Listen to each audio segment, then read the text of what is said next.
Good morning, good evening, and good afternoon, and welcome everybody to Zelda Link to the Past Randomized. This is open mode ladder, which means people should not help me in any capacity. At least that's the idea. And what this means is Zelda Link to the Past is a Super Nintendo action game in a sense, and randomized is, well, kind of pretty much exactly what you expect. All the items, for example the Moon Pearl, are randomized in their locations. The ultimate goal is to collect the 7 crystals and then manage to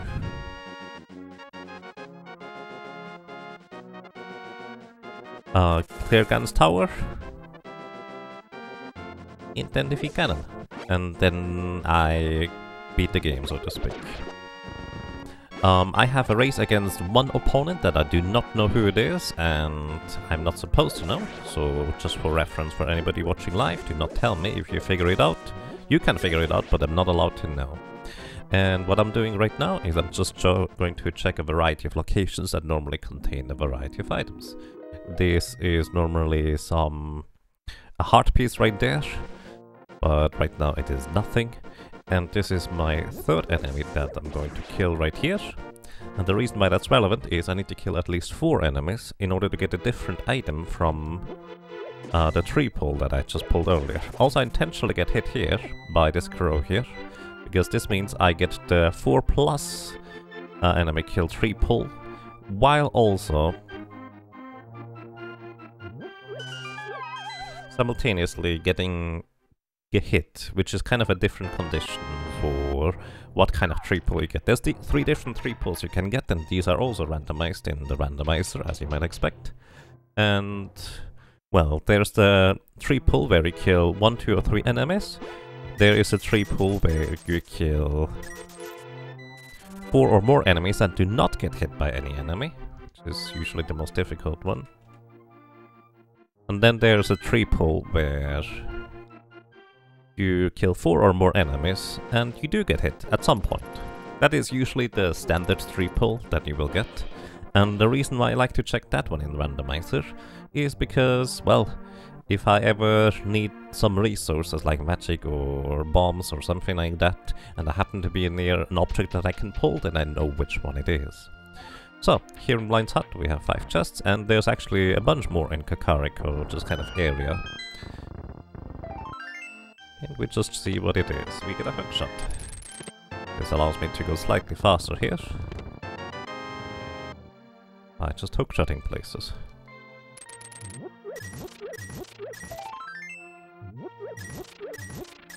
I'm also picking up these additional pots that contain 5 rupees each, because for 100 rupees I will be able to get the item from the bottle vendor. The bottle vendor in the vanilla game, of course, has, well, an empty bottle. In randomizer, he could have an empty bottle, but it's more likely that he has something else, and I don't know what. He also did get a bugnet, which is not progression, but it's kind of potentially very useful to capture fairies in a bottle. Speaking of fairies in a bottle, that's exactly what I just cut from a chest. With any bottle, and it does not matter what its contents are, which we just got 2 of them, we can go to the sick kit, also Kakariko, and the sick kit will give us a random item. Normally the sick kit is the one that gives you the bugnet, but in this case we'll just get something else. Let's see, the bottle vendor right here. Hot magic. Alright. Hot magic is very, very nice to have.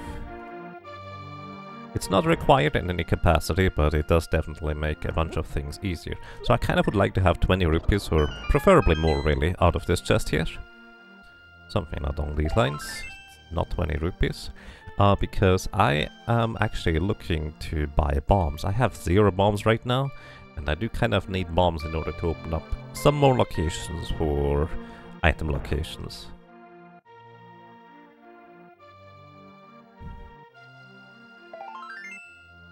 February 25th. Oh, you say, I meant the date. That's fair. Alrighty. 20 rupees, 1 more chance. Come on. There's a hammer, not rupees.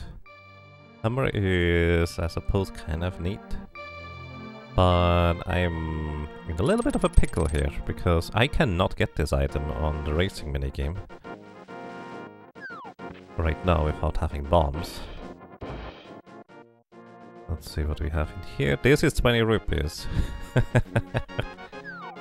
Hey. I do have a backup plan. Kind of, sort of. Right, we don't need the piece of heart, that's good to know. No, I'm gonna go ahead and head into Hyrule Castle, because we don't need any resources in order to get through there. Still hoping for some bombs along the way in some capacity. Also, what I can do is I can stun an enemy and kill it, because in Randomizer, it is random what you get from doing that. And it could be, well, just a piece of heart, or, well, a little heart. A refill heart.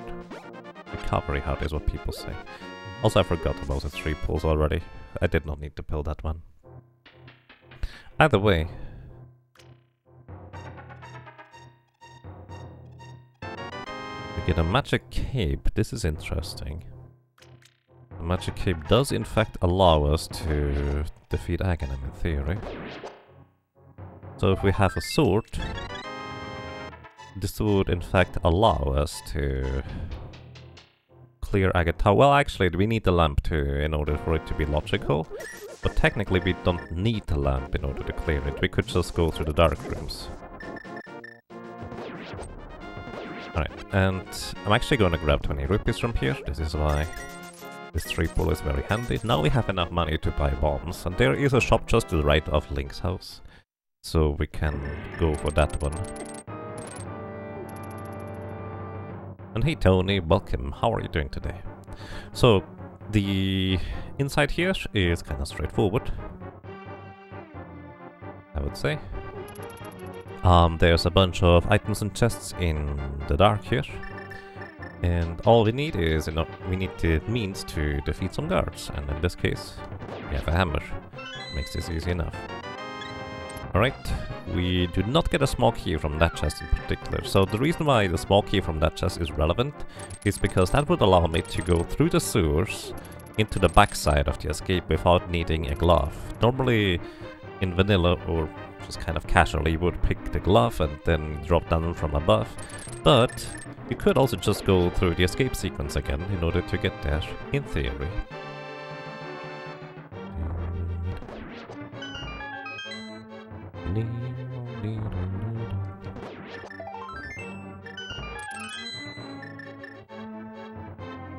Alright, I'm kind of setting up for a death warp here in a second, and the plan is effectively that I do not want to kill this guard here coming up, because this is going to be my means of death warping.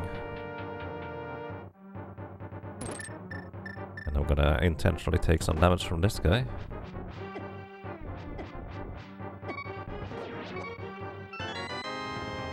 Hope I don't get a heart refill here. 20 rupees, okay.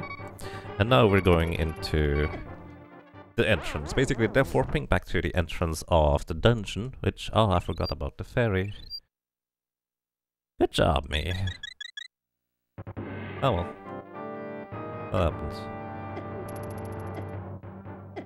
Been a while since I did some randomizer, so this was not on the forefront of my mind. I'm still mostly concerned about not having any bombs.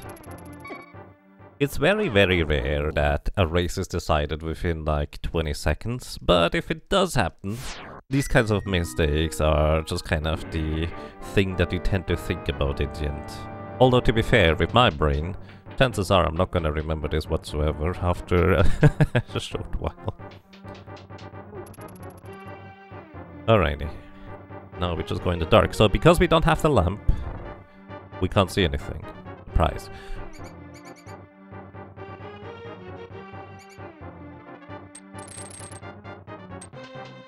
So I'm basically just kind of trying to navigate this in the dark here.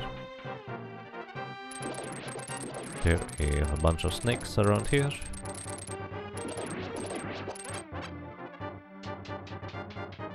And as long as I do it well, so let's see. If this is not the map, then we're good. But if this is the map, then... well, I probably just wasted a bunch of time. Oh, get to the place where I want. There we go. Alright, it's not a map, it's not something useful whatsoever, but At the same time, I think this is mostly fine.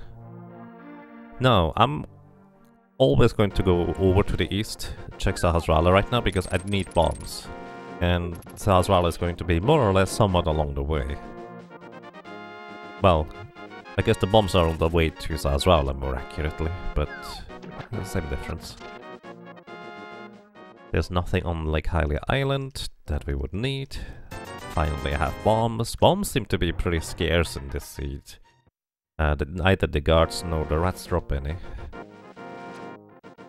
Well, not rats. Rats and guards have the same drop pool, I think. I was thinking of the snakes.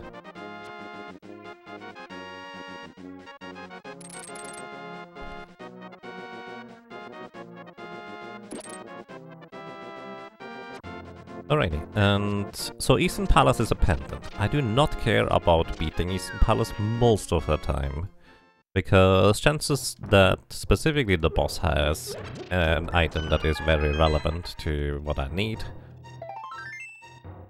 or that the pedestal has an item, which you need all 3 pendants for in order to get the pedestal item, is kinda slim. So in this case, I don't mind just dipping into Eastern Palace, see that I get 1 or 2 items out of it, and then we get out of there. What I actually could decide to do is I'm just gonna only check the first item, and if it's like something relevant, we immediately get out, but might as well just check things. Who knows what we might find.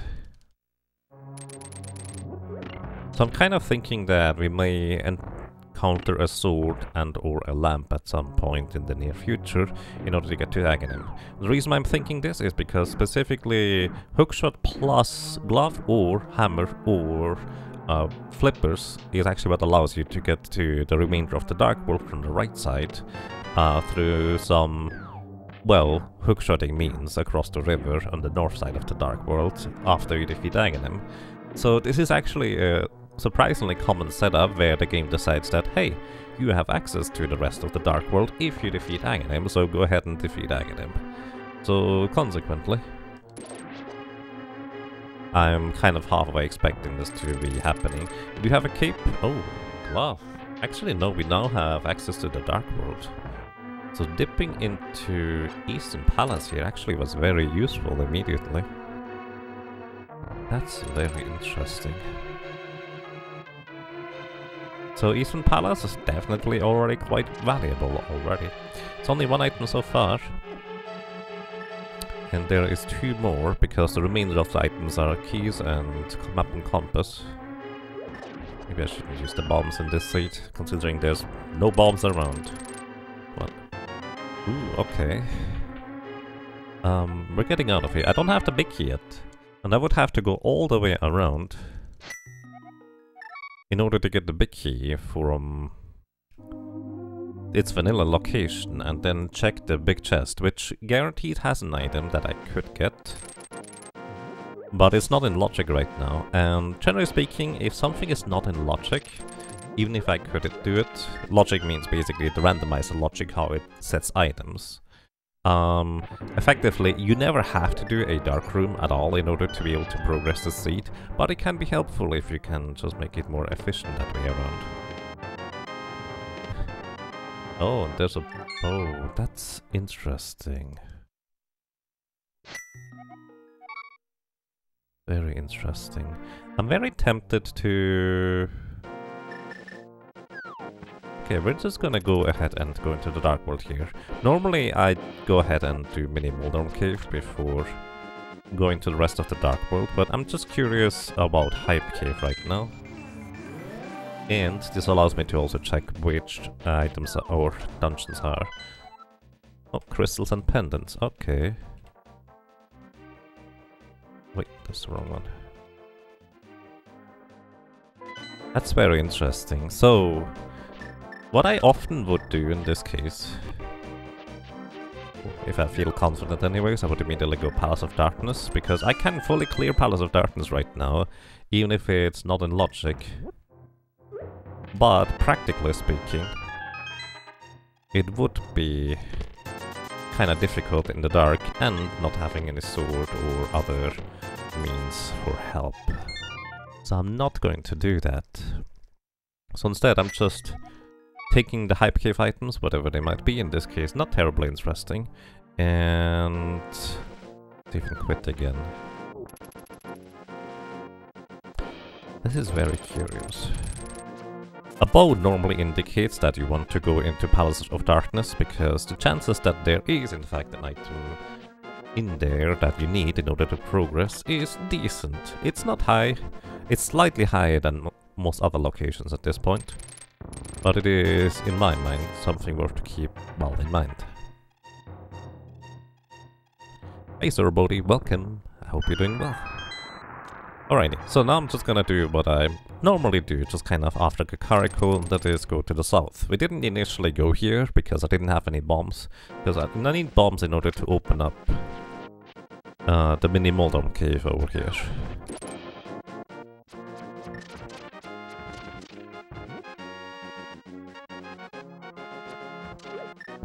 So the idea that we will be doing Aghanim actually was completely wrong, which is good.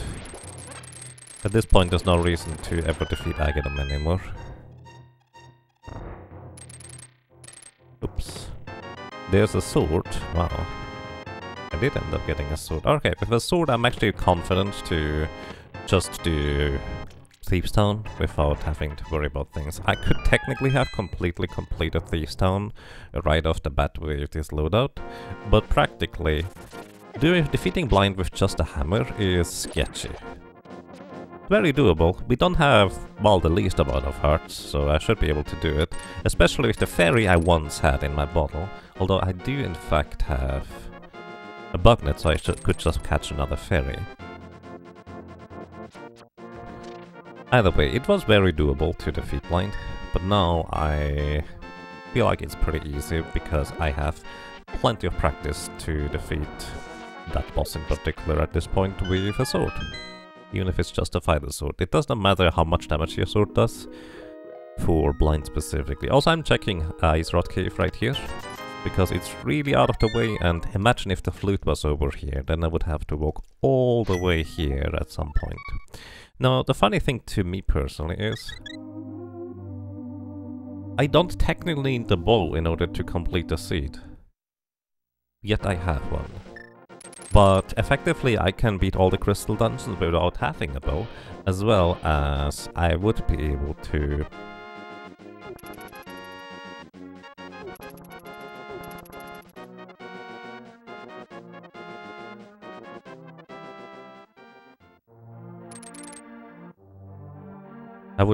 climb Ganon's tower without having a bow, since you can circumvent the red mimics, which normally are what required the bow to begin with. And hey, tic-tac-throw, thank you for the good luck, I will need it. Especially with the way I'm playing right now, I'm just not playing that well right now. 2 ticks to the right for a hammer. Trying to optimize my menus.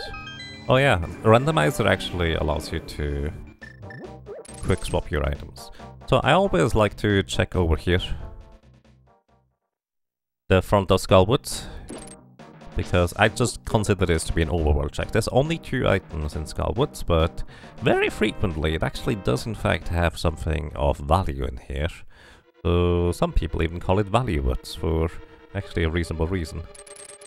And here we have a small key, which allows me to get to the left side here, which is kind of convenient. We go left side because this allows us to go and get all the chests in here, which is 3 more. And there's 1 item right there. It's not a useful item, but it is an item that is unique. Not a dungeon-specific item. There's the second one. Well, we have everything now from here, so we just get out of here immediately. Everything else is big key, small key, map, and compass. So we know that we just need a fire rod in order to clear the dungeon, and that's all we need from Skullwoods at this point.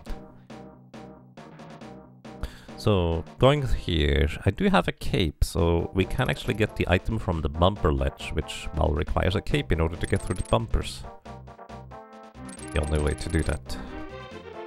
Also, I can defeat these enemies here. Oh, that's a medallion, I kinda want to grab that.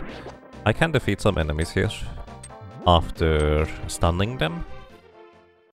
In order to get hearts, if you remember, the heart or the stun drop is in fact hearts. Whee.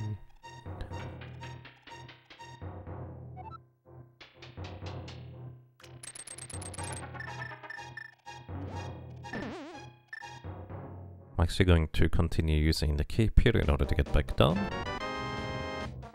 Oops. Because these murder dactyls hit like a truck. Also, I picked up that heart there with the hookshot, which does mean I have a very slight chance of... Well, I don't know how slight the chance is, but it is a slight chance to get 2 hearts out of the deal, which would be nice.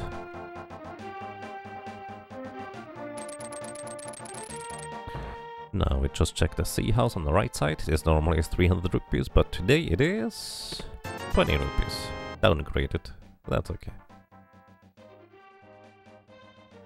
And then we check the left side, and then we go and clear Thieves Town, and then we go and do the rest of the Dark World overworld that we can do.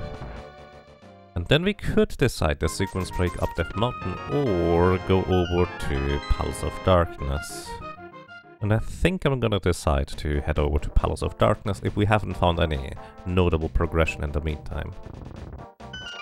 Death Mountain is often a good choice, even if it's just sequence breaking it, because it does have a lot of items up there in pretty high density, so it's easy to access, so to speak.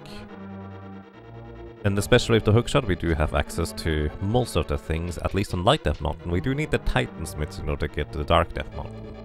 If I do get the Titansmiths, I will actually... Ooh, there's the Fire Rod, that's interesting. Because Fire Rod allows us to clear Skullwoods if we wanted to. We already have both items from Skullwoods, so there's no rush to get back there right now. But it is worth keeping in mind, I suppose.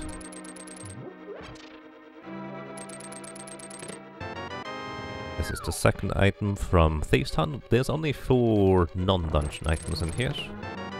And we always have to get the big key in the first 4 chests, so... The most you can get in the first 4 chests is 3 items. We got 2 so far. So not bad. We also did get a shield, which is mostly inconsequential, at least for the terms of progression. It's never technically relevant, although it can be convenient for some specific purposes. Again, picking up the heart there with the hookshot intentionally. Hitting this guy just to get another heart. And I'm switching over to the cape because this little hallway here can often be really mean. And we have half magic, so I really don't have to worry too much about... Oops. Magic for that matter. Plus, we don't technically need magic for blind, although it can be kind of a nice safety feature to have an invulnerability item like the cape or the Cane of Burna to be able to defeat blind that way. Alright.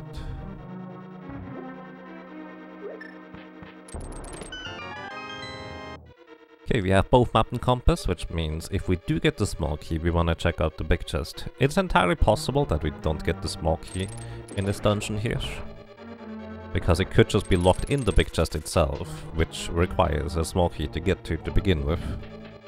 So we just never have to go over there. Which in the grand scheme of things doesn't really matter, because your opponent has to do the same things, all things considered. And the chances are pretty slim that they would go mode Thieves Town, because it's one of the easiest and quickest dungeons to complete, all things considered. Should give me another heart right here. And this time it was a double heart. Nice. Interesting thing to note, you can hookshot to these big key doors, but not if there's an enemy in the way, of course. Okay, we did not get a hookshot, but we did get a lamp. So we actually have both fire sources now. Fire source means that we can activate lamps and get chests or open doors that are based on lighting lamps. Which that wasn't necessarily in the front of my mind, but it is something worth noting when you get fire rod and the lamp at the same time. Frequently enough the game may place something behind a torch in some capacity, although in this case I don't know where that would be. I suppose Palace of Darkness does have a few dark rooms, but so does Eastern Palace, all things considered. I messed up. That's okay.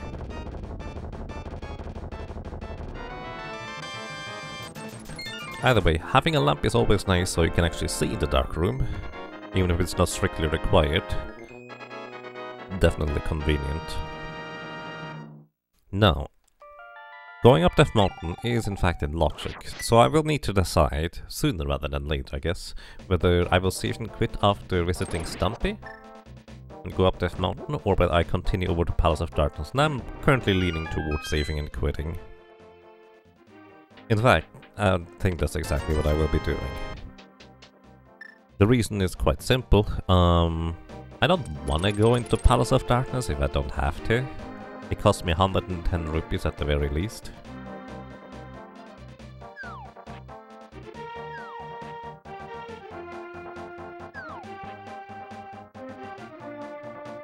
Which, if you think about it, Zora is technically in logic because you only need the glove in order to get to Zora. You can also do it with flippers, and of course you can always search sequence break over there. But practically it's in logic, which means the chance for there to be an item is ever so slightly higher compared to an item location that is out of logic. It's very marginal though. Okay, we're gonna save and quit from Stumpy, and then we go up Death Mountain, which allows us to check East Death Mountain and see what else there is. Why does the glove have a red glow on the tracker? The red glow indicates that there's still an item I need. The other items that we still need also have a red glow. This is basically just kind of a little hack that I implemented into the tracker. Just kind of to indicate... oh, boots, that's nice. Just to indicate that, hey, you still need that item, dummy. As in dummy being me, by the way, because... on more than one occasion, I have lost a tournament race because I forgot that I needed a certain item. Actually, I think it was one tournament race, but some other race too. Either way. I forgot E3 at the time, where I actually went into Turtle Rock. I could have gone all the way to the laser bridge at the time in order to get the E3 medallion, but I forgot about it. So I got something out of the big chest in Turtle Rock at the time. And then I was like, oh my goodness, I'm in gold mode. Completely forgetting that I still need the medallion. Which you could just say, well, I should have thought about it. Yeah. But, I mean, it's an easy modification on the tracker to do that, so that's what I did.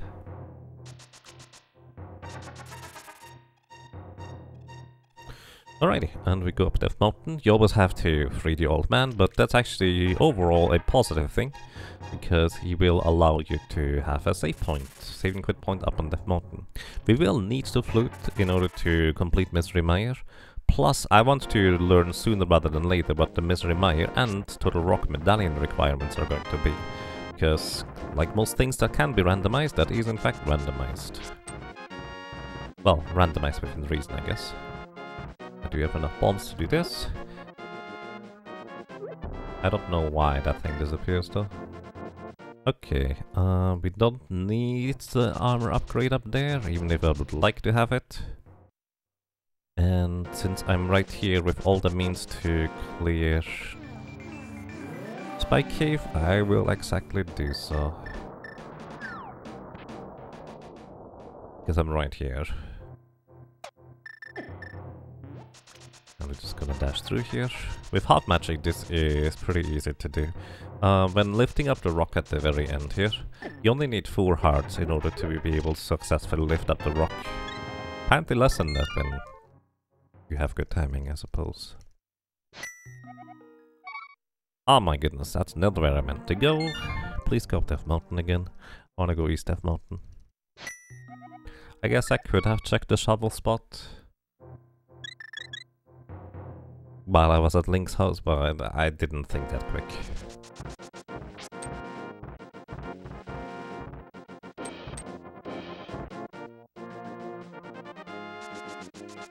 Oh, by the way, what I'm doing there is spin speed, or item speed, hookshot speed, whatever you want to call it. Effectively, if you go onto stairs and off of stairs after initiating spin speed, you just run as quick as if you were to dash everywhere.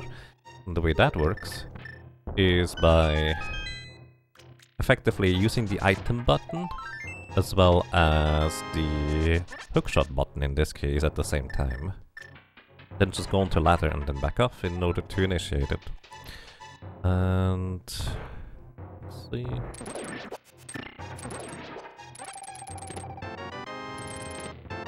There's quick and flippers, alright.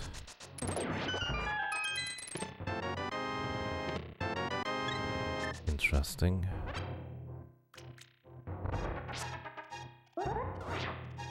Quick.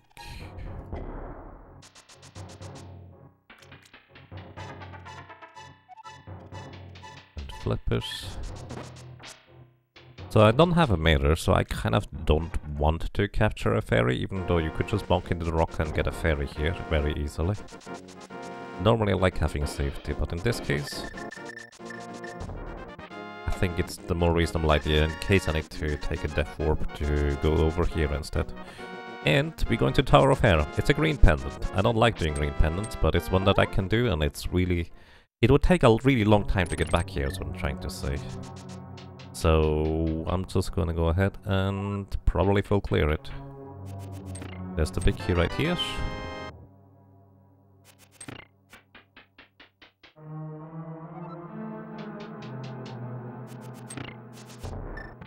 Oh, I figured I would dash along the wall there. This is the first item here. Now we're gonna do the little trick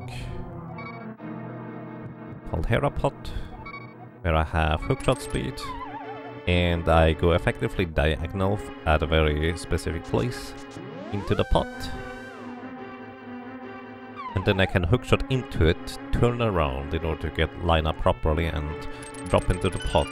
That pot you normally drop into from the very top of Tower of Hera.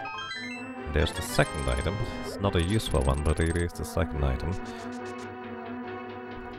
So there's that. Plus, I guess we're gonna defeat Moldorm. I never like doing Green Pendant because it's basically a fetch quest with extra straps. It's like the mushroom, except that you also need to defeat an entire dungeon for it. In this case, Moldorm is relatively trivial to defeat.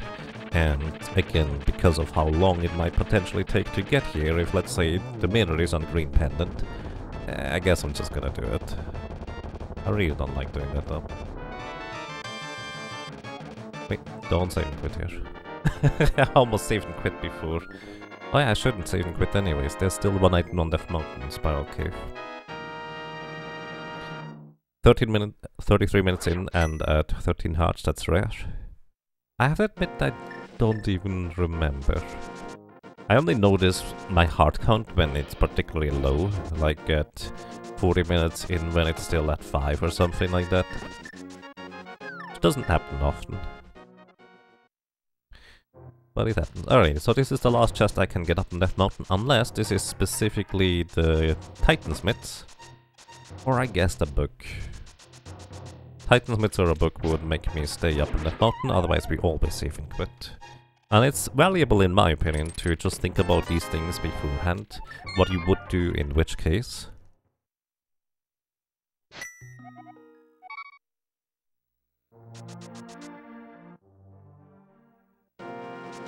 Oh, and we just go over here. So I was thinking, I need 30 more rupees in order to get the item from Zora. Chances are we might find it along the way, but a single 20 rupees is not gonna be sufficient here. We're gonna save and quit from here again. Oh shoot, I forgot to switch preemptively. Speaking of thinking ahead, I didn't right there, which is a mistake in my book. But we did just get the flippers earlier, so this is the next best thing that I'm chasing after.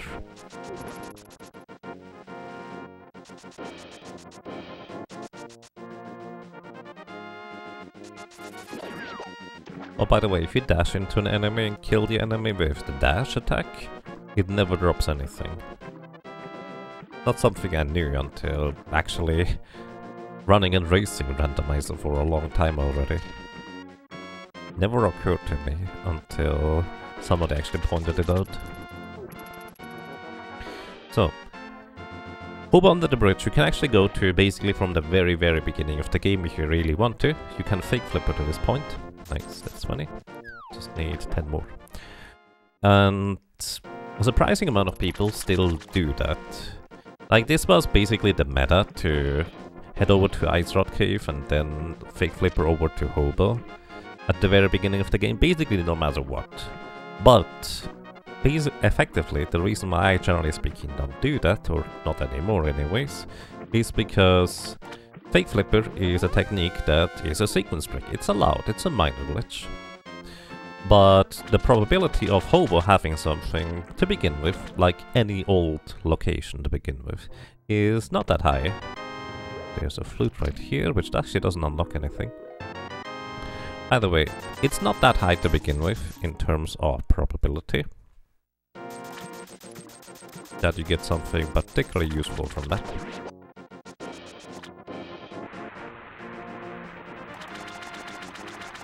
Plus, if you sequence break, as I've mentioned before, the probability of finding something particularly useful or useful whatsoever is actually ever so slightly diminished, because when setting the items around, the randomizer knows that you wouldn't have access to that at that point, so it can't set any items there. Alrighty, we found a flute, which is useful, but not actually inherently...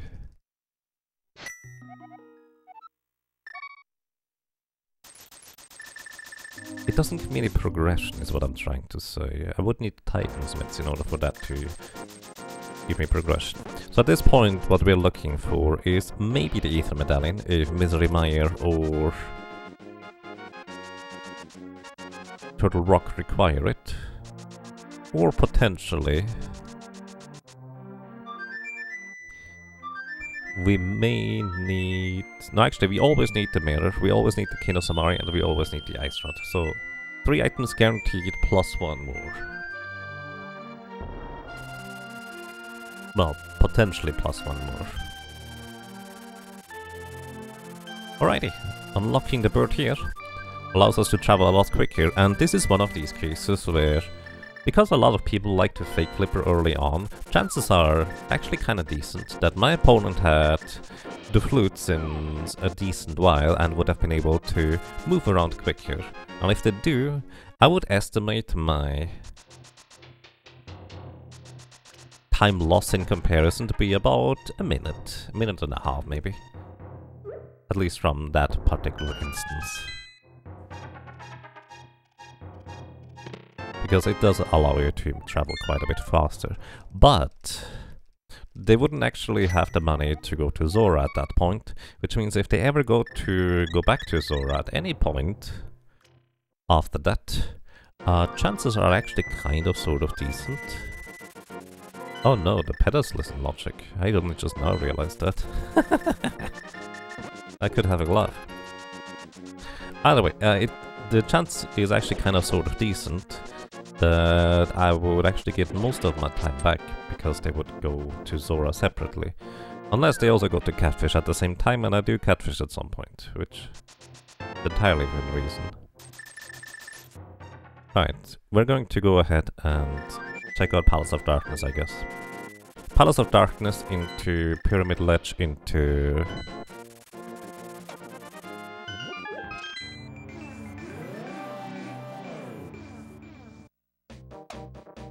Catfish. I'm just now trying to think. The chance for this to be a pedestal seat is actually kind of... well, it's there. It's still not as high as I'm just gonna find whatever I need on the Bowlock side in Palace of Darkness. But it's always present right now.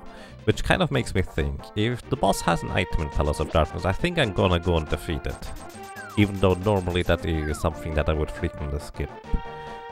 But If the boss does not have an item, I think I'm not specifically going to go for the boss in Palace of Darkness here. We're still looking for 4 items at least. Actually, 5. No, 4 at least. Plus maybe 1 more.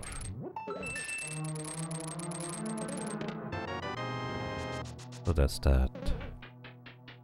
Still don't have a mirror, so traveling is a little bit awkward here through the dungeon.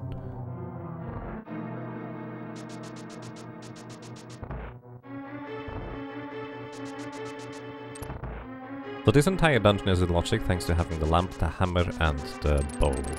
That's all the things you need in order to clear Palace of Darkness. Bow in order to complete the bowlock side as well as get to the boss for that matter. The hammer in order to get to the boss, that's actually the only thing it's needed for. You can technically defeat the boss without the hammer if you have enough bombs. And what else? Well, the lamp by logic. You don't technically need a lamp, or a fire rod for that matter, but logically it is required. Also, these first 4 chests in the front frequently have a lot of keys in them, because they were to the nature of the first actually 6 keys in the front, including the bowlock side, having to have at least 4 small keys due to how the randomizer logic needs to ensure that you cannot lock yourself out of the dungeon works.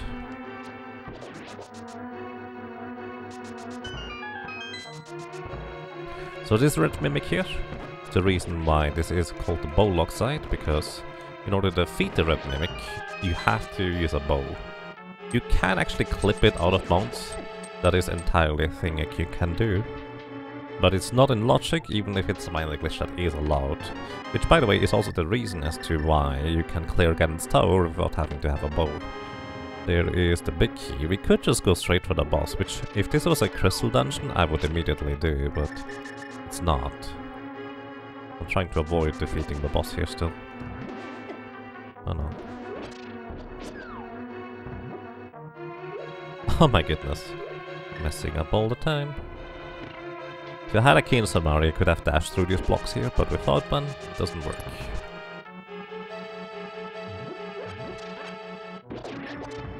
Opening the door over there. We already have the compass, so I will always open the big chest over there.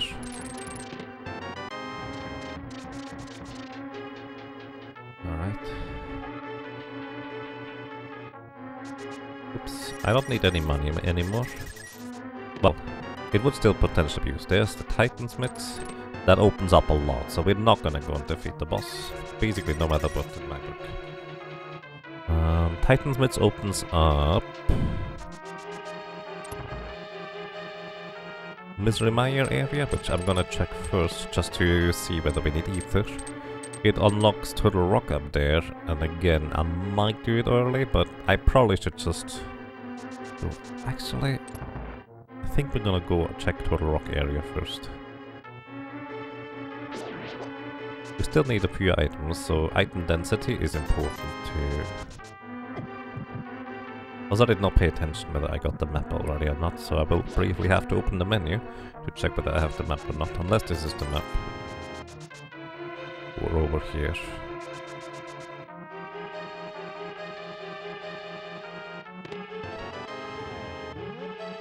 Okay, the boss does in fact have an item still. That is potentially relevant.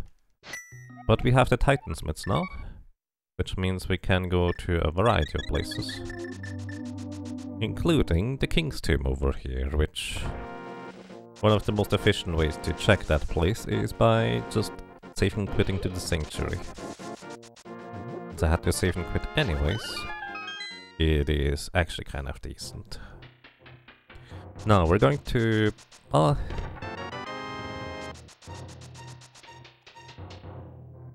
we're gonna go up that mountain first. I was considering going Misery Mire area first.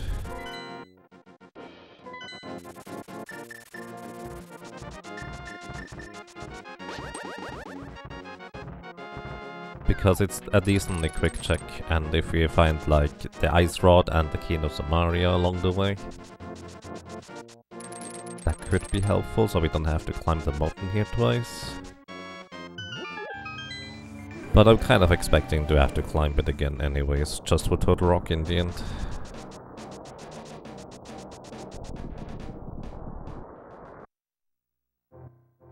There's basically 2 plus 4 items up here that are decently, well, quick to access in terms of item density.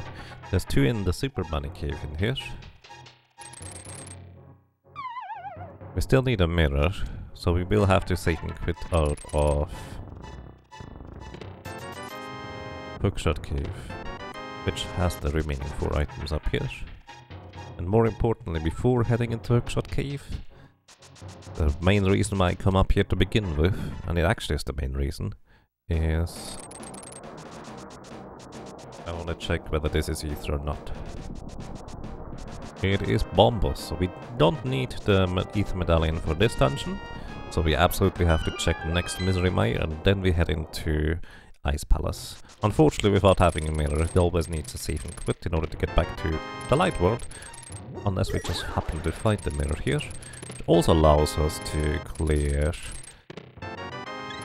well, the other dungeons actually. Mirror acquired.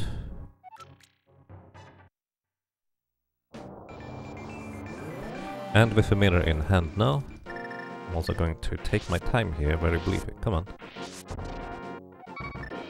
To capture a fairy just real quick. So, I'm a big advocate of, if you can hop into Misery Mire early on, just do it. Because double dipping Misery Mire is decently fast.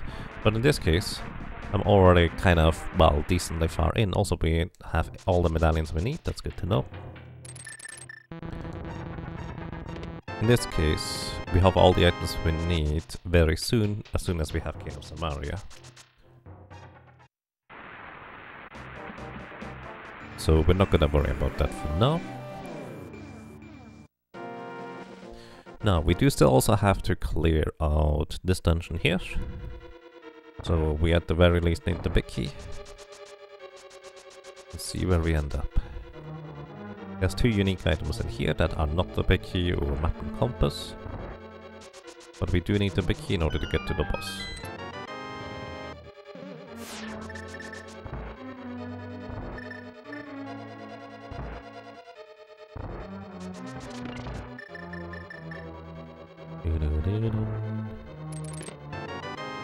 Small key. Small key is technically required by logic in order to clear the dungeon, but practically you don't need it. It's basically logically required in order to get the small key, because you could, in theory, steal a small key from the backside of the dungeon and use it in the front.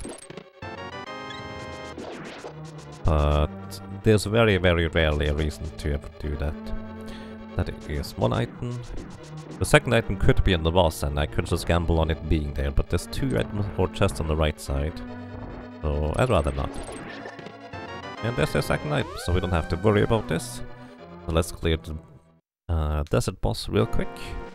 We could stave off desert boss for later, if we want to, because we'll have to come back here anyways for Misery Mire, and if I didn't have a good weapon to defeat it, I would do that.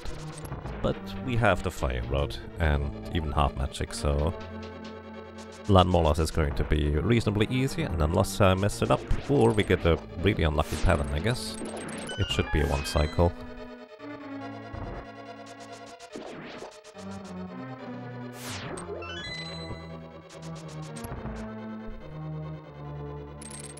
But there's one more item that we can get in this area afterwards.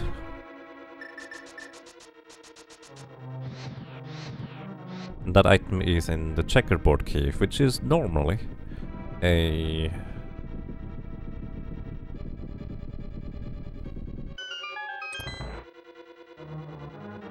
Why do I have... I have too many dungeons. Oh my goodness. I was a bit distracted, sorry. I have too many dungeons marked F5, 6 crystals. So that's why the game tells me that, or the tracker tells me right now that I could go and clear Pyramid Fairy. Which I couldn't because I distinctly remember that Turtle Rock is a 5-6 crystal. I don't remember whether it was Desert Palace or Thieves Town. That was the other 5-6. Also, I need to not forget to do Skullwoods. I can do Skullwoods basically at any time, preferably if I have like a Tempered Sword, just to speed up the process slightly.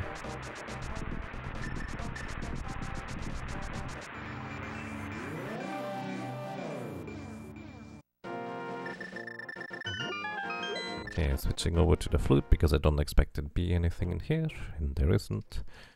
Now, I actually prefer going to Ice Palace generally speaking, but without the Kino Samaria we can't do a very neat little trick that is called Icebreaker that actually speeds up Ice Palace dramatically. So we're going to go into Swamp Palace next instead. Even if I don't like going Swamp Palace first. But the reason is because left side swamp takes quite a while to get to, and you, well, can skip it if you want to. But if there's an item on the left side swamp and you skip it and you don't come back until later, then you might be in a little bit of trouble. It's not too terribly unlikely your opponent may make the same decision. So chances are, if you just go back in there sooner rather than later to left side swamp, you might still be fine. But it's always a bit of a gamble. Do you go left side swamp and lose a bunch of time? Or do you go straight through and hope that you find all the other items along the way? And in this case I feel like I should just do left side swamp immediately. Because if you do left side swamp immediately, you can do a neat little trick that allows you to save like half a minute or something, compared to basically going straight through the boss and then go left side swamp afterwards. So that's that.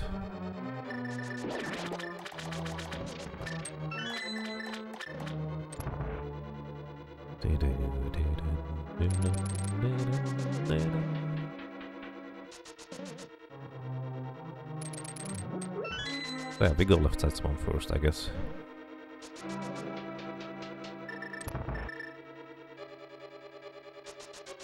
There's a very minuscule chance that left side swamp does not have any unique items and it just has a map or compass.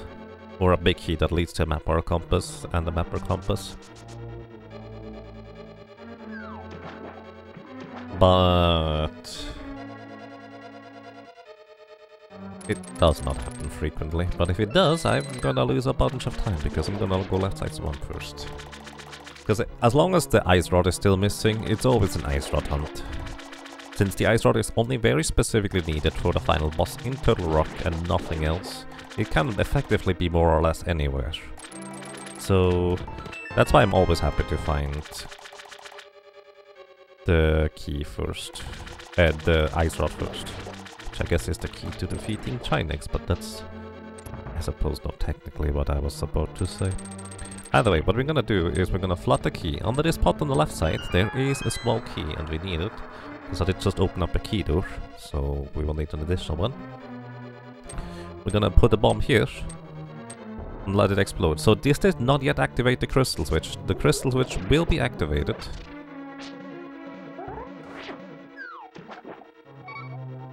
Should hopefully work. Alright, the crystal switch will be activated as soon as I go back up north to bring the crystal, basically to load the crystal switch back into view. That's, I guess, the short version. And what I did there is I effectively bumped myself into the ledge with a bomb, which allowed me to jump down to the lower area rather than doing the normal transition into the water. I was just basically walking at the bottom of the water instead, which allowed me to get the grab the small key, and that kind of effectively circumvented a bunch of backtracking and back and forth. Which is why, well, left side swamp is a fair bit faster if you do it immediately. Finding a sword here is nice, but definitely not required. The least you need is a master sword. However, there were 2 items on the left side here, so I would have almost certainly come back inside Unless, specifically, both the Kinosamari and the Ice Rod would be in the backside of Swamp, which is not terribly likely, although it can happen. We still don't have the big key to this dungeon here. You actually don't need it in order to clear it, but you need it in order to open up this chest. So I'm just kind of hoping that there's nothing in this chest, or like a map or compass, or maybe the big key itself. I think that can happen. Either way, we're gonna do another one of these diver downs, as they are called. It is easier to do with the Key of Samaria, but if you know how to do it with a bomb, well, if you don't have a Samaria, this is your solution. There is the big key here immediately, and we know it's an item in there. I have to do it. Let's go back.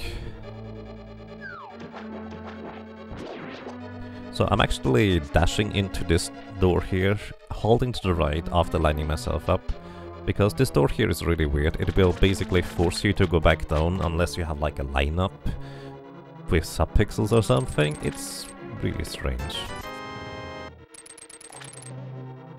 Right, so there's 2 more items in this dungeon here. The boss and 1 more chest. And I have to dive down again.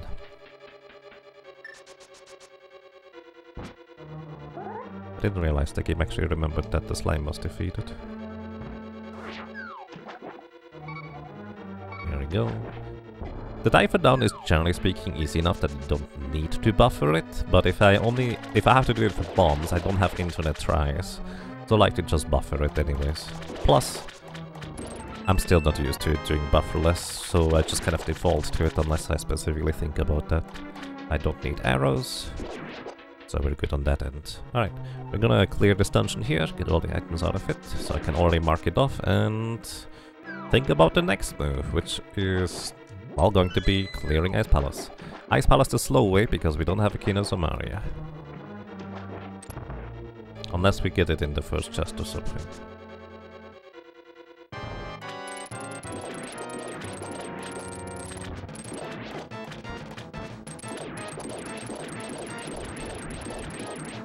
Getting a quick kill on this guy here before he does the little things is both random and really difficult to do, in my opinion. Well, the random is not my opinion, I guess.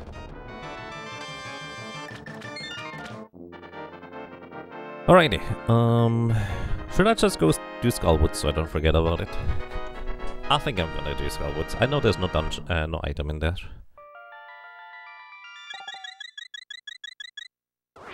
I guess there is a very slight argument that if I'm gonna do the Dark Overworld, that it would be very slightly faster from Skullwoods, but you always mirror anyways. I'm just gonna do it so I don't forget. I guess another argument would be actually that if I find the book in Ice Palace, I would be able to check the pedestal for an Ice Rod. Or a Samaria even.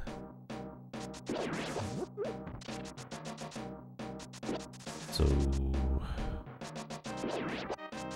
yeah, I think doing Skullwoods now is actually a mistake.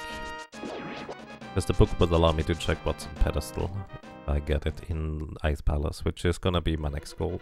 And I know there's no item in here, I'm just doing it so I don't forget.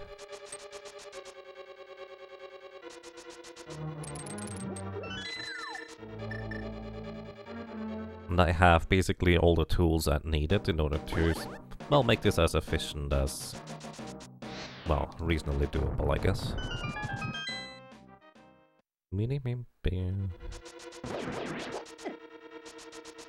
Fire snack. Being mean today.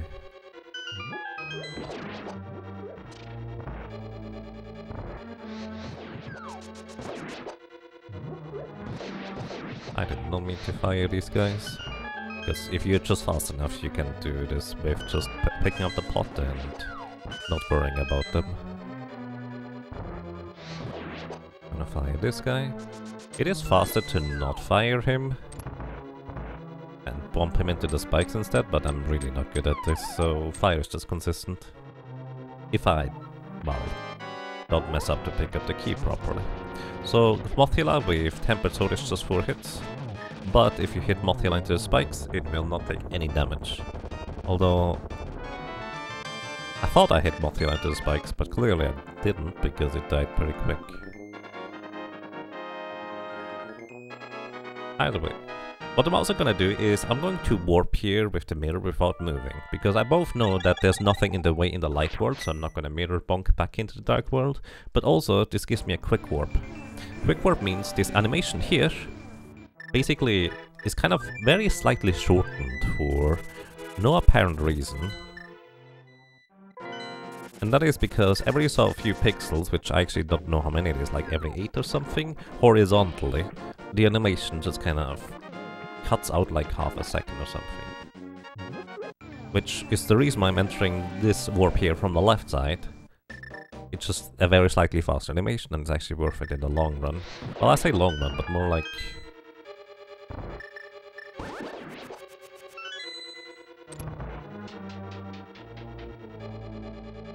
micro-optimizations.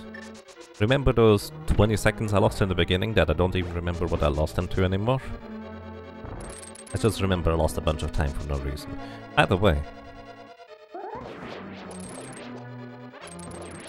All of these can be made up by just optimizing things ever so slightly in every direction to be slightly faster. Also, this is where normally you would want to have the Kinosamari go to the right side and through the wall. But we don't have a Kinosamari, so we can't do that. So instead we're gonna do it, the good old bomb jump.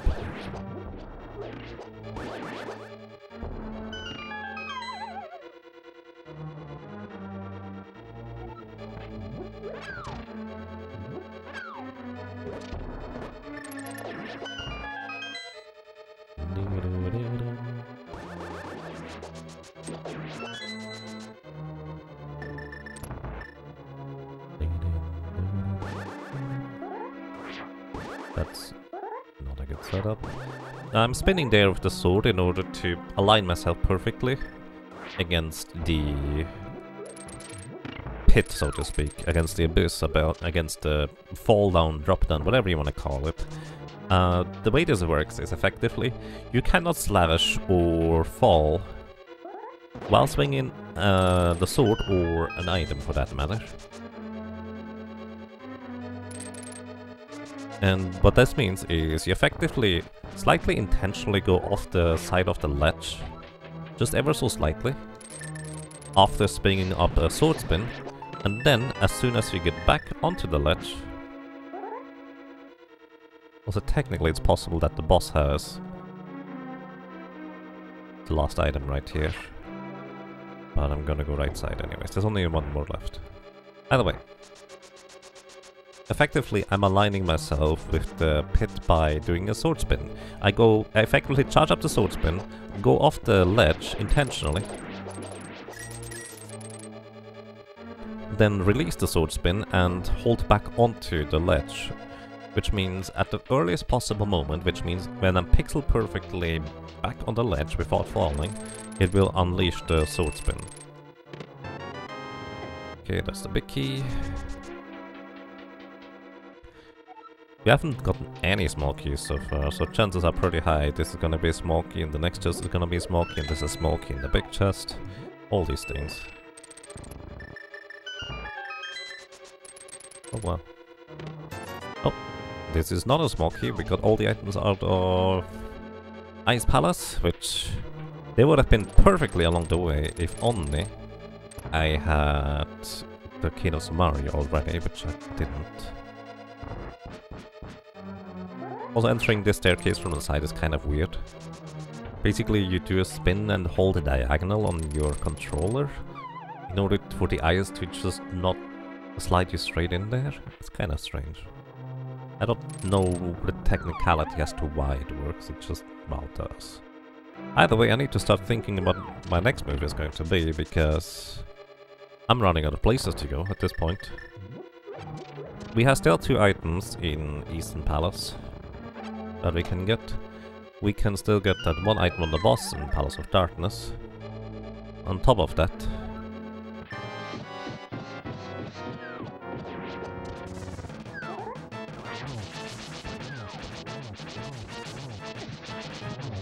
I messed up. Whatever. On top of that, I guess Dark Overworld is still there as well. And we could hop into Misery Mire, which... You know what, that's what I'm gonna do. I need the big key in Misery Mire anyways.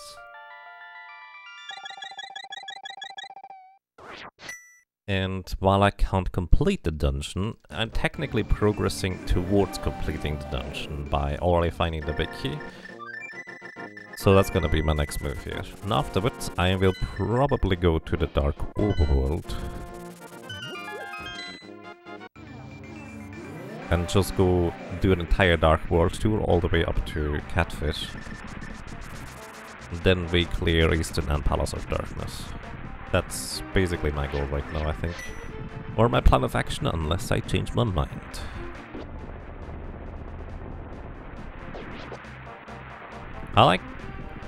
I know that some people who feel like they made a mistake early on, or like maybe died to a boss, often like to just say, oh, let's just go for pedestal. That's my only chance, which, let me be honest, often is not true. I could have just taken a significantly less efficient route than you, regardless of you maybe dying to a boss or something like that. So, don't play for pedestal. It's usually not a good idea. Like in the very rare instance where it is something on pedestal, chances are that I'm going to win anyways if you made such a huge mistake that cost you so much time. Because I will be able to check everything more efficiently anyways. Okay, here.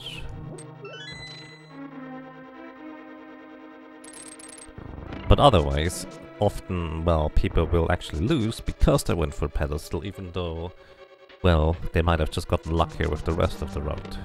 And as good as you can get at execution for randomizer, luck is always going to be a huge factor for this. It's just kind of the nature of the beast.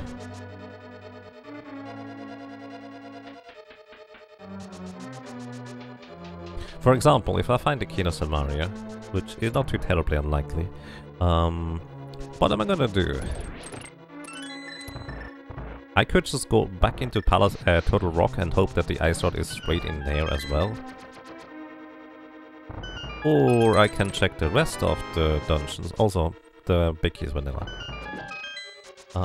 There's also, I could just go for the rest of the dungeon and see whether I can find the items in there instead. The reason why I know the big key is in its vanilla location, which means in the big key chest over here, the cutscene chest, is quite simple. There was a small key in the torch room, just north of the torches I needed to light up in order to open up the door. And if there's a small key in there, the big key, just kind of by the quirk of how the randomizer setting goes, is always down here. Guaranteed. The other way around, if the big key is in that chest just north of the torch room, this chest here can have a small key in it, although it does not have to have one.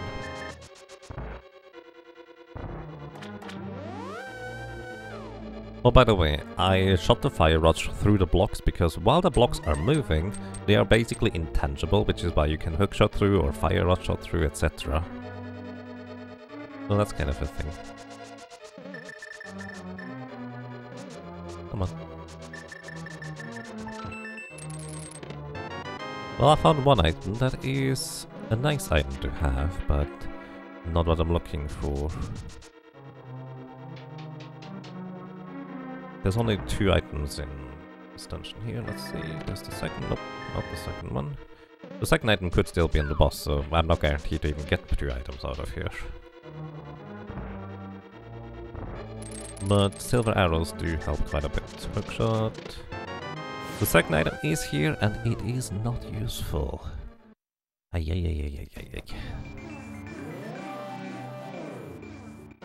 But, compared to somebody not double dipping in Misery Mire, I didn't lose too much time. I did lose time, because it's a double dip.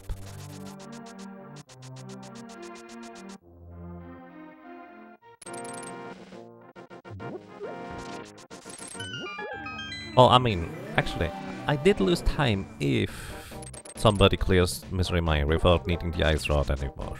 Let's put it this way. No, actually, it's still the double dip, so it still costs me time. Either way.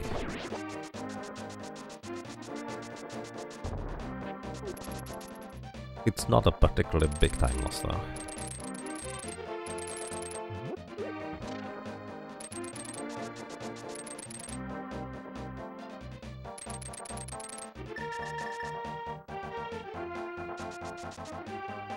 It's basically pretty low risk, and it could potentially be a huge reward if there was actually a, like, especially King of Samaria straight in Misery Mire. Often people will leave that for last, because they don't like double dipping. And Misery Mire is one of the least offensive dungeons to double dip to begin with. Hey, there's the ice rod, so I'm actually very, very happy to see that one before I find the King of Samaria. The downside, of course, is that now it's basically guaranteed that my opponent is not going to full clear Misery Mire. Well, unless they just found Samaria on, like, Armos Knights, I guess, or something.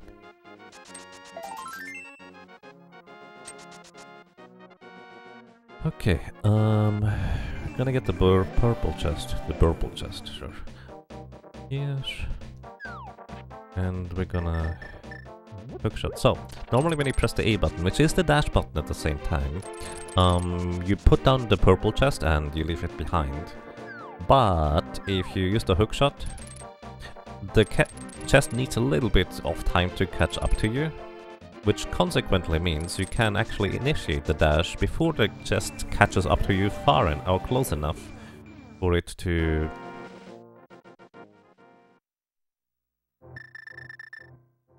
recognize that you would want to put it down by pressing the A button. Also, I can teleport, or well, move the purple chest over here, I guess slightly faster by fluting instead. Maybe should have kept the warp anyways, but that would be 2 more warps. I think this is faster.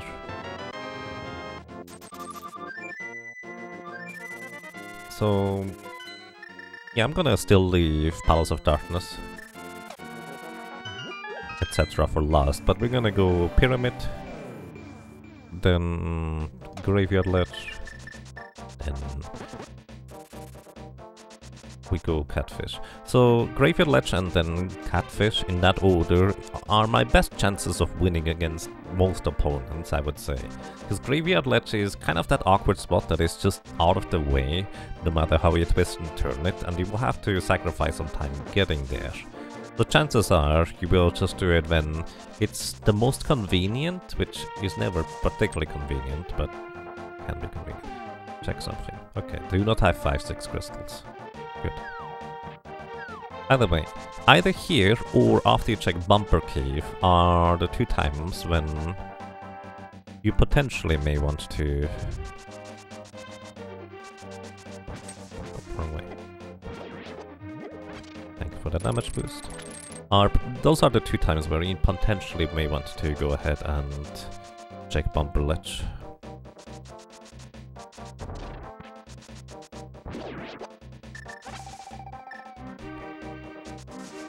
Getting over here is just awkward, but then again, Catfish is also really out of the way, and this is kind of the second best, well, timing to ever check this, if you check it. But hey, if you get lucky, you never have to check it. It's not here what we're looking for, and I do have plenty of hearts. Even if I don't have an armor upgrade, I still have plenty of hearts, so I don't really need to worry about it. Plus we even have a fairy, now that I think about it. Also, I forgot that I had the Titansmiths, so I could have taken a more efficient route through there, rather than bonking into the rocks.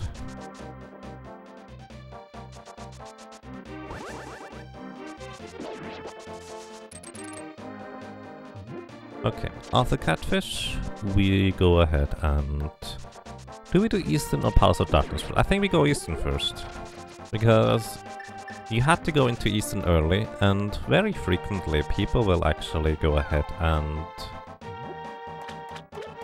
just get everything out of there that they can at the time, which could be Samaria in theory. There's one more item that was accessible without the bow. So I should do that first. We still go into the Dark World, setting up for potentially having to clear both Eastern and Palace of Darkness in order to pull the pedestal for, I don't know, a book or something, in order to get the Kiddo's Mario Ether tablet. Would be funny. In fact, considering that how I played this seed for the most part, I've been playing it decently efficiently. So somebody who decided to just gamble on 1 or 2 locations may be technically behind. Although again, I did lose a bunch of time at the beginning. Don't remember what for though. That's okay.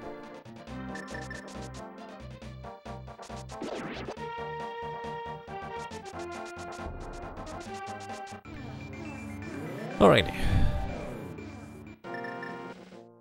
Normally you would want to select the hammer in order to hammer dash through this pot here, but switching from mirror to hammer is actually really awkward. And I wanted to actually have an invulnerability item to dash through there instead. Okay, the one thing I'm hoping for is that Kiddo's Mario is not in the big chest here. If it's on the boss, that's fine. If it's on Palace of Darkness boss, that's fine. Although, in these cases, there's still a decent chance that my opponent might just be faster.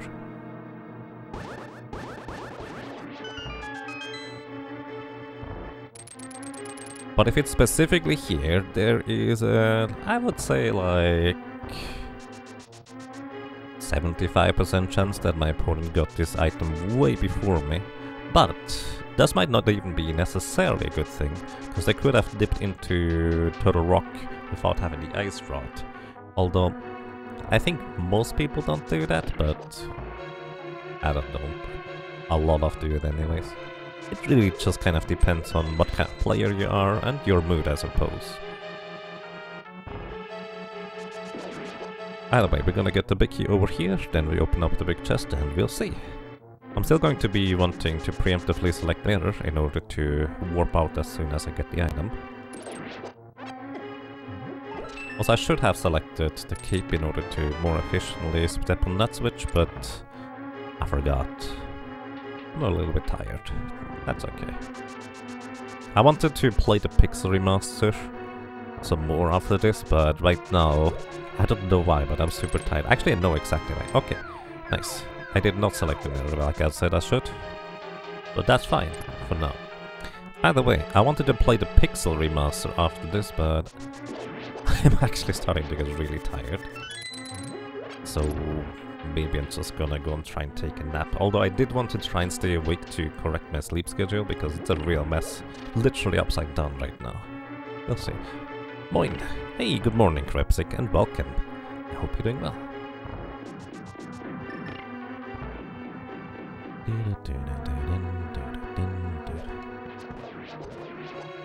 Hello.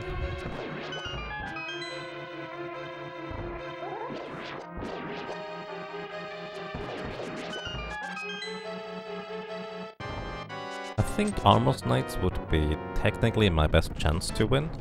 It's never guaranteed. My opponent could just be crazy good or really lucky, or both. Oh no! I get powder. That is another location, I guess, that is technically a fetch quest. Either way, my opponent could both be crazy good or crazy lucky, or both, and still easily beat me. Because I'm not the best. I'm not the luckiest in this case, at least. Well, probably not. Suppose that's debatable right now. But hey. Nothing like a bit of Zelda before returning to the Elden Ring streams. Well, I hope you enjoy the Elden Ring streams. I've been basically just watching Valhart play Elden Ring and that's it. I don't know. He's a good dude and I like watching his streams. And I would love to play Elden Ring myself, but I'm reasonably certain that my laptop just could not handle it. So too bad. Oh, I have sword beams. That would have been faster. That's okay.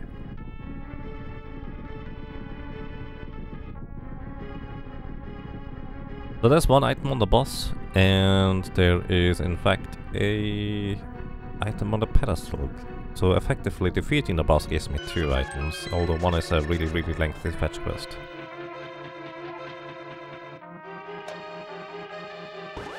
Elden Ring is basically Souls of the Wild, but it reminds you of a bit of Morrowind, as well as the smaller dungeons all over the place and how they are designed.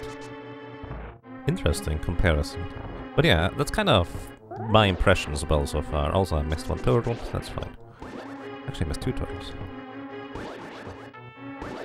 That is basically Breath of the Wild Dark Souls in a certain sense, which I know some people don't like comparing necessarily things with other things because everything is this but at the same time that's the easiest way to describe it, right? You have a point of reference rather than having to describe it entirely from ground up. Oh well. 17 hits on the mask in order to defeat this guy, or you could use 5 bombs, or 1 hammer hit and 4 bombs. Because 1 bomb counts for 4 hammer hits.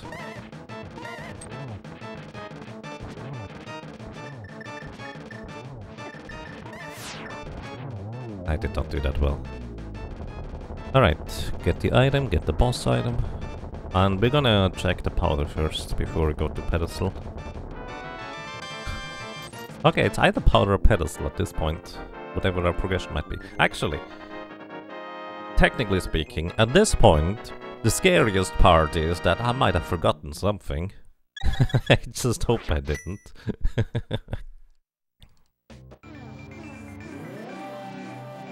The main complaint about Breath of the Wild was the lack of proper dungeons, and this fixes it.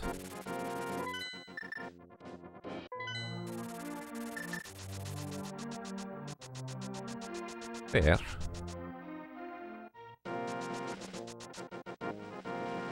To be completely honest with you, my main complaint with Breath of the Wild wouldn't be the lack of proper dungeons. Although, I guess that is kind of a part of it. The main thing that, for reference, I really did like Breath of the Wild quite a bit. The main thing for me that is Breath of the Wild was more in the vein of there were not that many, like, variety of things to do. You understand? Basically, there were a lot of things to do, a lot of things to collect, a lot of things to gather, a lot of things to find. But there was not that much variety. Like, the best you could hope for, oh, there's another shrine. That's your reward for... Why am I going through here? There's another mistake. There's another shrine. I guess that's my reward for finding this weird thing. Oh, another Korok seed for doing this puzzle that I've done like 50 times before, putting the block in the correct place. Which... these are fun the first, like, 20 times I would say. Like, they have pretty decent longevity. But... to me personally, they got old seasonally quick. So I think it is pedestal. Otherwise I'm gonna be in trouble. Okay, it is here. It would have been funny if it wasn't. Well, maybe not for me. Either way, we're in go mode.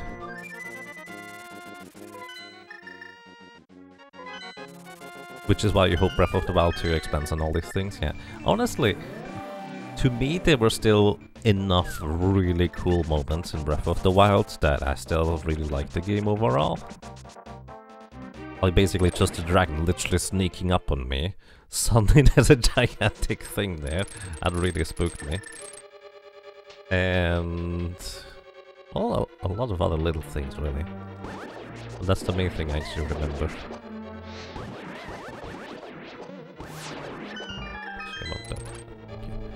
And yeah, it was just kind of... I'd rather have less total things to do and more variety, if that makes sense.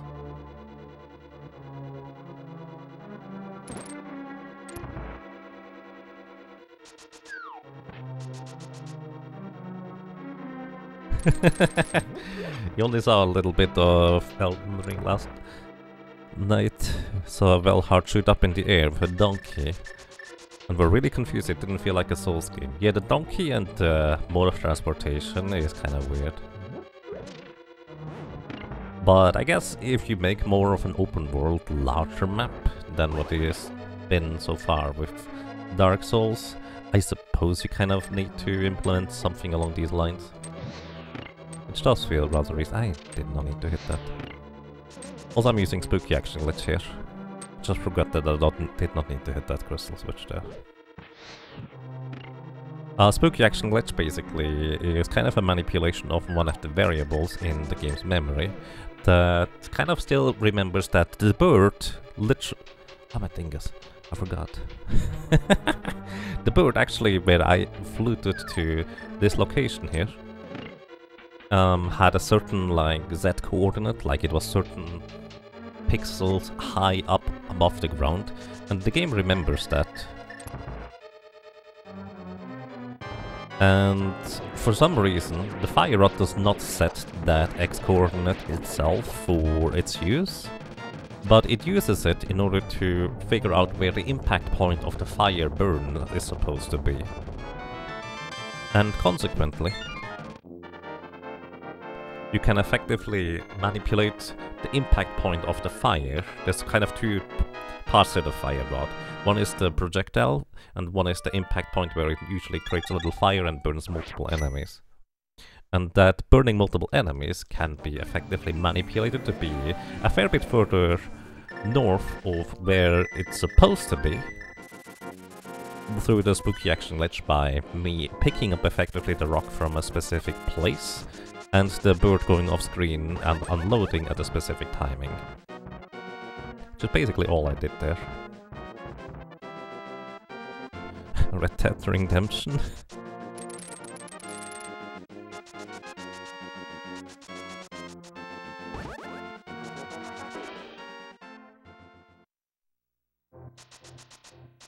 You think because of the lack of replayability, or a lack of variety hurts the replayability? For Breath of the Wild? Maybe a little bit. I feel like it's one of these games that is really easy to pick up, just run around for like 20 minutes, half an hour to an hour, and then just put it down and do some other stuff again. So I feel like it's a great game for like the more casual approach, in a sense. Maybe not for how I like to play games, where if I'm really into the game, I want to play it 8, 10, 20 hours. But maybe not 20. Not usually. Sometimes. In a row. Too much collectathon stuff is always a bad thing. Just look at Donkey Kong 64 or GTA San Andreas. I don't know San Andreas, but that's kind of always one of the things that I personally found particularly interesting in Donkey Kong 64. If you want to get everything, it's too much. Alright, I can agree with that. However, for me personally, the way I ended up playing Donkey Kong 64, I absolutely loved it to pieces. Because, again, for the most part, I was not allowed to play for particularly long. Because otherwise I wouldn't do anything but play video games, and my parents wanted me to get outside and get some air, which I'd have to say is a reasonable decision, even if I didn't like it. Where was I?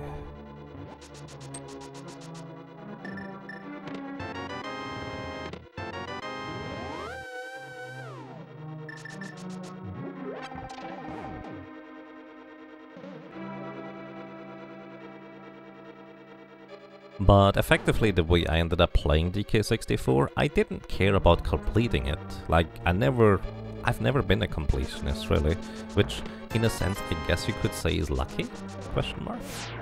Either way, the short version of that is effectively that, since I never needed to worry about completionism, I didn't really care about doing everything, and consequently, it was really fun for me to just play through Donkey Kong 64 multiple times, actually, where I was just doing different bananas, different minigames, and discovered, oh, there's an entire thing that I never even saw. There's like a minecart ride in the first level that I never got to the first time I played through this, and stuff like that.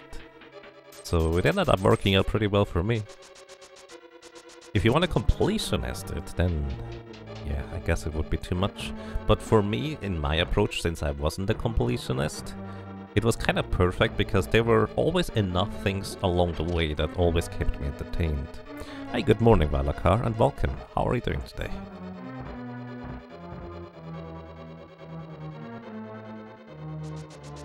You didn't mind it too much in DK64 because it was 900 Koroks in the vast expanse. Yeah.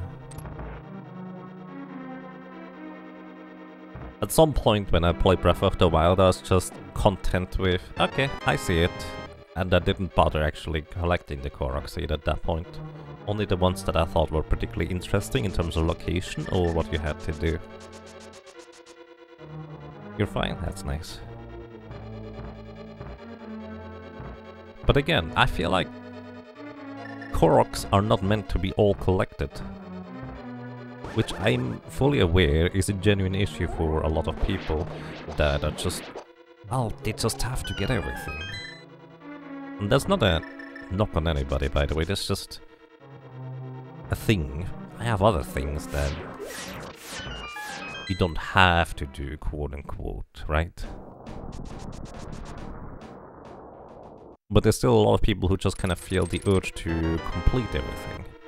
But for me it was perfect, because there were always enough Korok seeds along the way for me to unlock enough rewards that I was satisfied with it.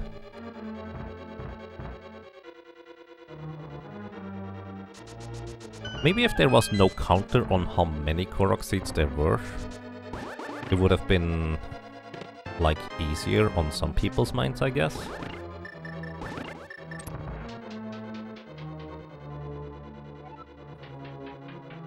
That's the main thing I could think of.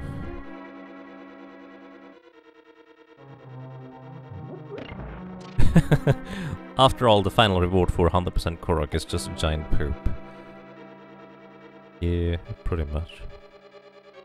I mean, I think it's kind of funny. It is a reward, like it's a trophy, even if it's like just a joke in a sense.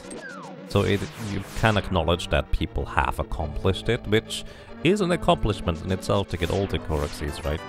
Like, I do think that is an accomplishment, even if I don't really worry too much about getting it myself.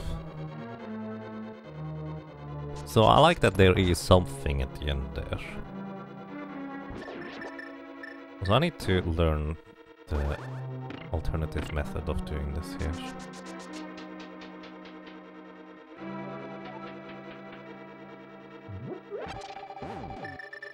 Okay, I need to focus here a little bit.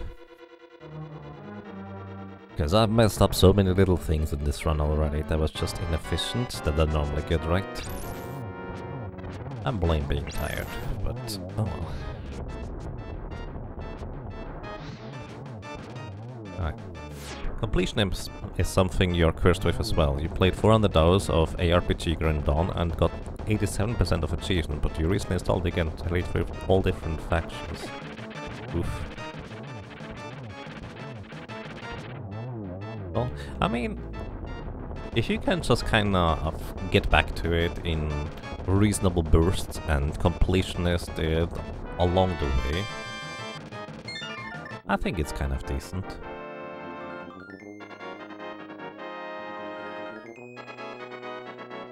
Was this an oops all dungeons seed? Almost all dungeons. We didn't do Agate Tower, but it very easily could have been the way it started. But yes, it was a pedestal seed where Kinos Mario ended up being up there.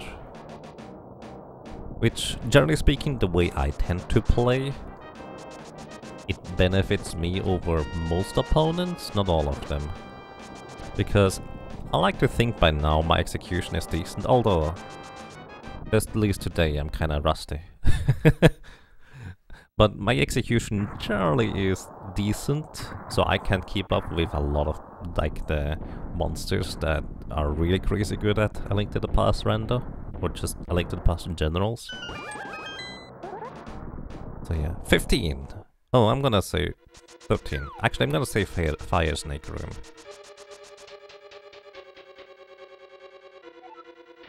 But yeah, since I also like to think that my routing is kind of solid for efficiency purposes, and I almost always go for full efficiency until I have the Ice Rod at the very least. Some exceptions.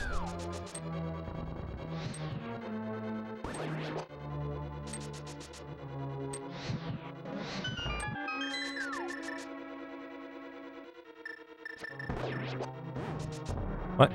Ah, that's awkward.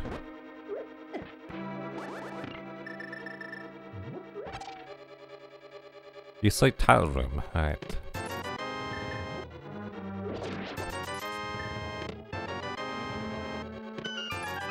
It's not here. Hey Garaku, thank you for the good luck. I think I still need the luck because... Would you look at that sloppy execution? Alright, that was 6 so far. Let's see. 7 right here on the torch. It's not on the torch.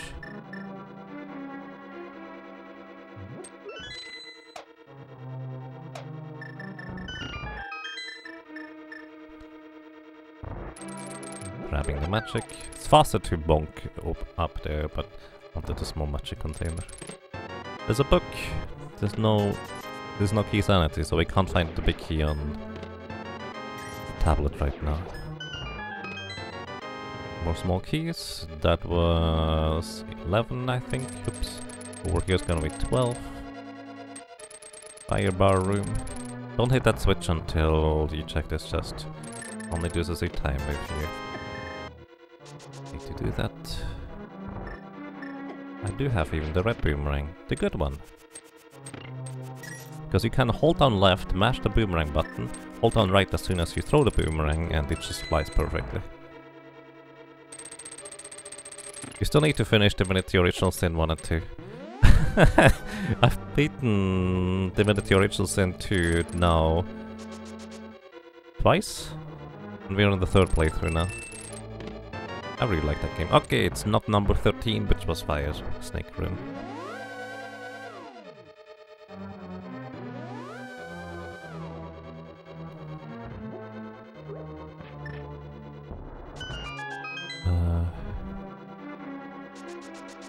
You got sucked into it because of Lost Ark.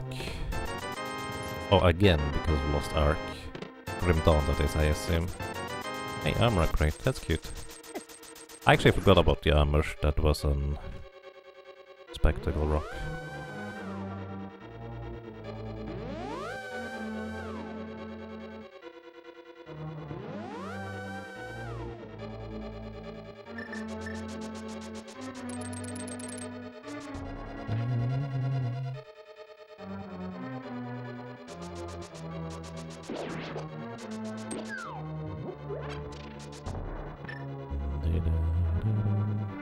You know what, I'm gonna pause it first. Just so there's no chance of me messing up. We started the first Divinity Original Sin 3 times now, each with another partner. Every single time they built me into the second map because they weren't into it. Oh, like a playthrough person? That's a shame. I absolutely love the amount of freedom you have. Don't need anything else, so we just get out of here. There could be a sword in there, I guess, that could have been useful. Either way, I don't remember which chest this is. Probably 15 is closer than what I had anyways. Either way, where was I?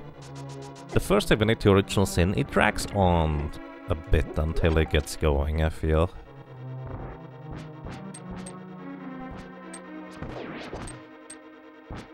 But effectively, the tactics aspect of that game is just kind of was really... I admire this kind of tactics gameplay for Divinity Original Sin. Like, there's so much freedom to it. How you build your character, how you approach it, how much freedom you have with abilities, and some puzzle solutions, the way they are intended, just feels really not intended the way it ended up just kind of working out. And I just really enjoyed the game for those purposes, where even like some seemingly completely minute decisions where I have that kind of thing where, let's say, there is a fight where you just kind of see two factions fight and you're trying to save one, but the game doesn't expect you to save them normally because, well, it's kind of difficult to save a dude that is already almost dead when you arrive, right? But frequently enough, I just kind of like to try anyways. And most games just don't even acknowledge that I save these guys. Frequently enough, the NPCs that are supposed to die just kind of end up just awkwardly standing around doing nothing. But in Divinity, at least Original Sin 2, I remember at least one specific instance. The dude actually just kind of came back later, because we ended up saving him. He ended up being a total jerk, so I kinda didn't want to save him the next time through, but you know.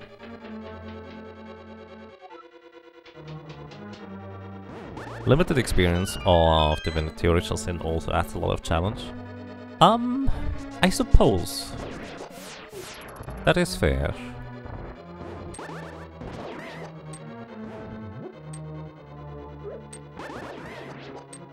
It does add quite a bit of challenge for... well, you can't just grind your way out of the problem. But at the same time, you can always lower the difficulty. No shame in that at all. And if that's not enough, there's plenty of mods around at least for Divinity Original Sin 2 in order to lower their difficulty even further or make it invincible if desirable. Which again, I don't think that's bad at all.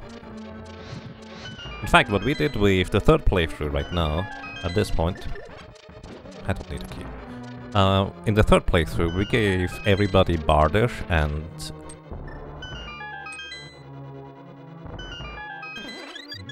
Animal? Pet Talk, whatever it's called. The Animal Talky trait. Everybody got 5 Persuasion, 5 Barter, and the Pet Talk trait. That's kind of what we did, so we didn't have to worry about who has the Persuasion, and who has the Pet Talk, and who has the Bartering, because it just kind of made it easier on our minds, all things considered.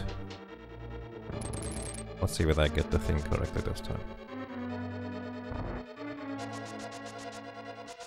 Nice, this looks good. Saves you like quarter of a second doing this room this way, but it's actually, it just looks really smooth. And it's not even that difficult to execute. You still remember when your thief ended up dual wielding once for damage build? That's pretty awesome. I just kind of always fall into the "but shields are so good" kind of trap, and I always equip a shield. Always a shield. And then I don't even care what the weapon or how much damage the weapon does, as long as it gives me good stats. In our previous Divinity Original Sin 2 playthrough, I had a wand that gave me like +1 summoning and 5 initiative or something. I don't know what it was. But effectively, that's all I wanted. I didn't care about the damage. With that said, however, thank you. You could go full Final Fantasy 2 and equip 2 shields. Ah yeah, I need to play that game sometime, don't I? Either way, with that said, however, thank you. Thank you so much for 27 months of support. Welcome back, and I'm glad you enjoy your stay. I hope you're doing well.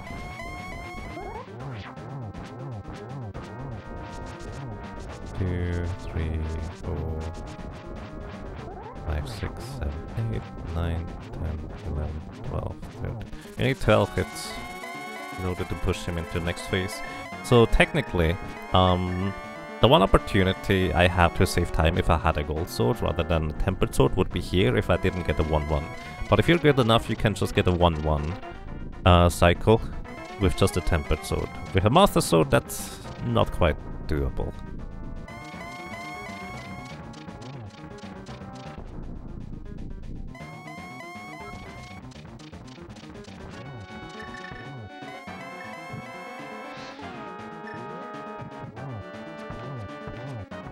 Alright. Okay, of the 16 racers that entered the race, 10 are still racing, including me. So my opponent may or may not be done yet. Bonk. Which, by the way, only 2 of the racers have the same seed. Race results. Alrighty, in this case, I have in fact won. Yagamoth has beaten Laggy with a time of 1 hour, 44 minutes and 13 seconds. I don't actually know who Laggy is, I've never heard of the name before. But thank you for racing, thank you for playing the ladder, I appreciate it. I'm gonna be curious where they are currently. Are you a bad gamer for never having played Dark Souls? Nope, not at all. Like, maybe it would be interesting to you if you get into it. Like, that's kind of what it was for me for Dark Souls, actually. Initially, I just didn't understand Dark Souls.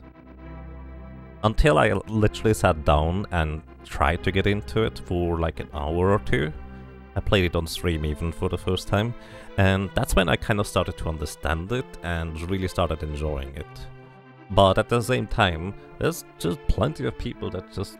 they don't care about Dark Souls, and I think that's perfectly okay. Nothing wrong with that.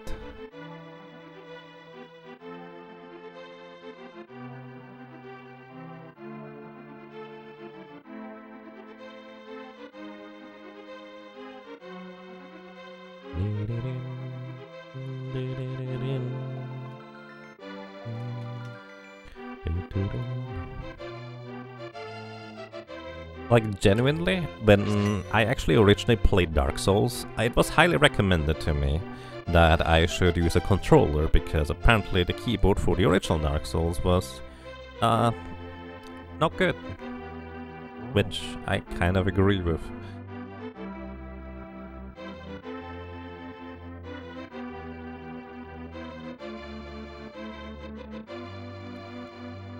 How did I even land here? Either way, and I genuinely hadn't used a controller for any game in like 5 years at the time, so I was just really out of my element using an Xbox controller. Just completely foreign to me to use the shoulder buttons for the main attacks and the face buttons just doing other stuff. It was really strange until I got used to it.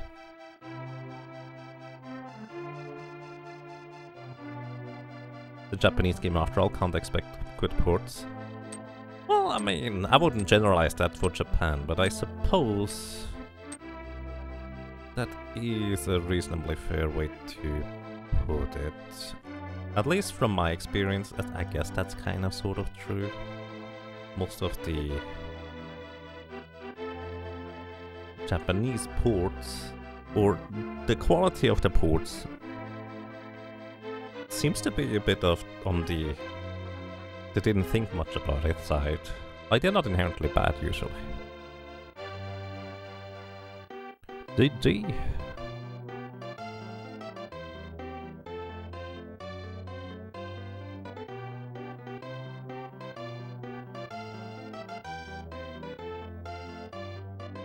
It looks like we took mostly the same route.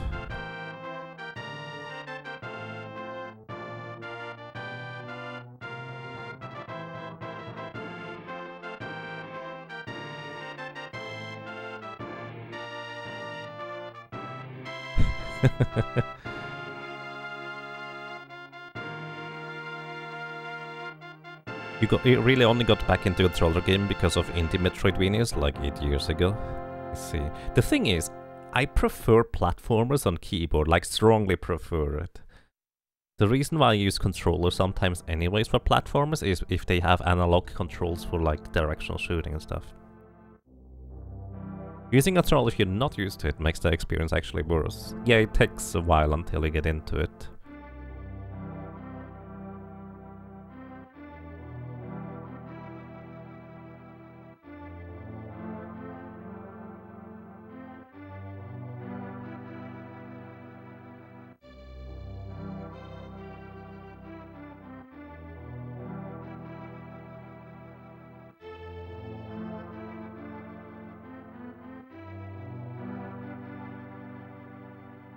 Yep, it looks like we took pretty much the same road.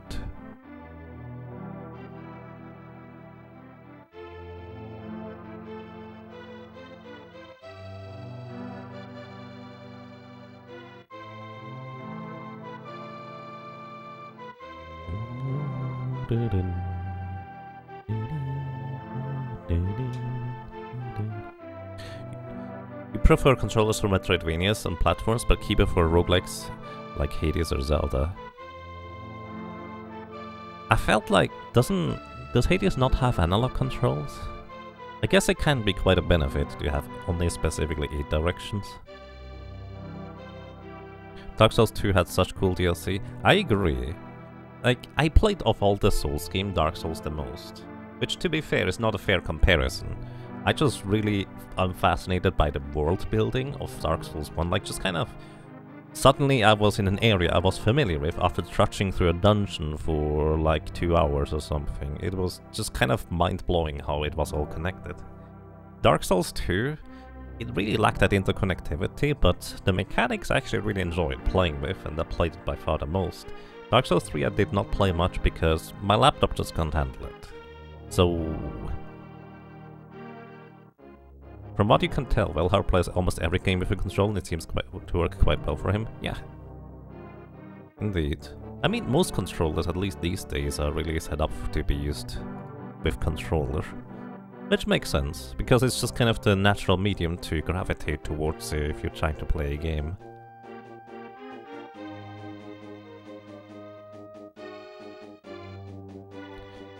Dark Souls 1 lore made fully sense, but 2 and especially 3 had a lot of tacked on stuff that made less sense.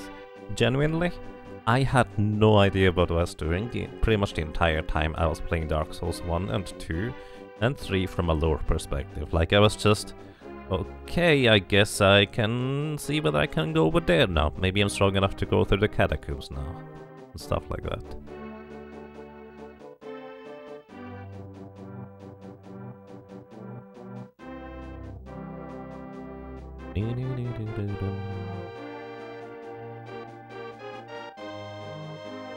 Yeah.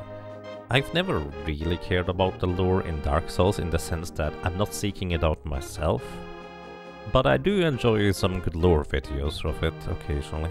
It's just not something that I'm interested in piecing together myself though.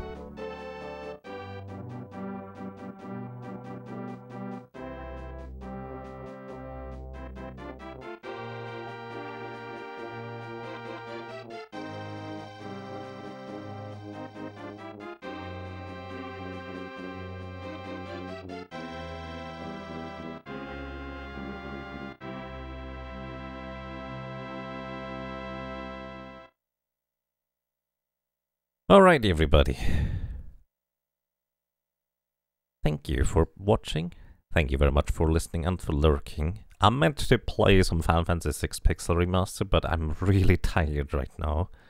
I'm gonna try and take only a short nap. I'm gonna set an alarm.